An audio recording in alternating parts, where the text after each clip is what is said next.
പിന്നെയും വന്നിട്ട് അവൻ സ്നേഹത്തോടെ എന്നോട് ചോദിച്ചു, ഇടാ നിനക്കിതിന്റെ വല്ല കാര്യമുണ്ടോ, നിനക്ക് സ്റ്റേജ് കിട്ടാൻ വല്ല പാടിയുണ്ടോ, നിനക്ക് ആഴ്ചയിൽ 5 ദിവസം TV പരിപാടിയുണ്ട്, സിനിമയുണ്ട്, സ്റ്റേജ് ഉണ്ട്, ഇതിനെയൊക്കെ ചിലപ്പോൾ ഇത് ബാധിക്കാനുള്ള സാധ്യത ഉണ്ട്. അതുകൊണ്ട് നീ സ്റ്റേജിൽ കയറി വെറുതെ തമാശ പറഞ്ഞ് പൈസ ഉണ്ടാക്കിയ പോരല്ലേ, അതല്ലേ ഏറ്റവും എളുപ്പമുള്ള കാര്യം.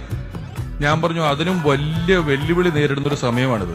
എവിടെയെങ്കിലും നിന്ന് ഇപ്പൊ തമാശ പറയാൻ പറ്റാത്തൊരു കാലമാണ്. കാരണം നമ്മുടെ എതിരെ മത്സരത്തിന് വന്നിരിക്കുന്നത് വലിയ വലിയ നേതാക്കളാണ്. നമുക്ക് അവരോടൊപ്പം നിന്ന് തമാശ പറഞ്ഞ് ജയിക്കുക എന്ന് പറയുന്നത് അത്ര എളുപ്പമുള്ളൊരു കാര്യമല്ല. ഇപ്പൊ ഒരു ഉദാഹരണത്തിന്, ഞാനൊരു സ്റ്റേജിൽ കയറി തമാശ പറയാൻ തുടങ്ങി. എന്റെ ഒരു നല്ല തമാശ വരുന്നതിന് മുമ്പ് ആകാശത്തോടൊരു വിമാനം പറന്നുപോയി.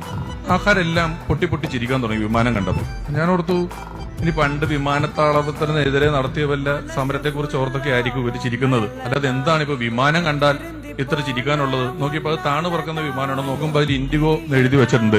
ഇത് കണ്ട ഉടനെ ആൾക്കാർ പൊട്ടി ചിരിക്കുകയാണ്. അപ്പൊ ഞാൻ കൈകൊണ്ട് അത്ര പ്രത്യേകതയൊന്നും ഇല്ലാത്ത ഒരു ആക്ഷൻ കാണിച്ച് ആൾക്കാരെ ഒന്ന് സമാധാനപ്പെടുത്തി. എന്നിട്ട് ഞാൻ പറഞ്ഞു, നിങ്ങൾ എന്നെ മിമിക്രി കേൾക്കണം.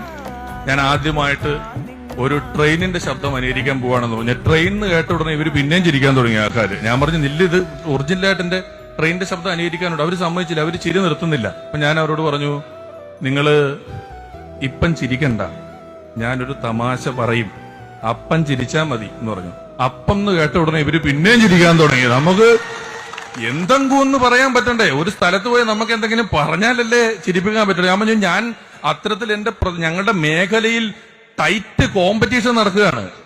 ആരൊക്കെയാണ് തമാശയുടെ രംഗത്തേക്ക് ഇറങ്ങിയേക്കുന്നതിൽ കയ്യും കണക്കുമില്ല. അപ്പം തോക്കുന്നതിന് തൊട്ട് മുമ്പായിട്ട് എന്റെ കൂട്ടുകാരൻ പിന്നെയും പറഞ്ഞു, പക്ഷെ നിങ്ങൾ ഭയങ്കര ഗ്രൂപ്പിന്റെ പ്രശ്നമുണ്ട്, ഞങ്ങൾക്ക് അതില്ല.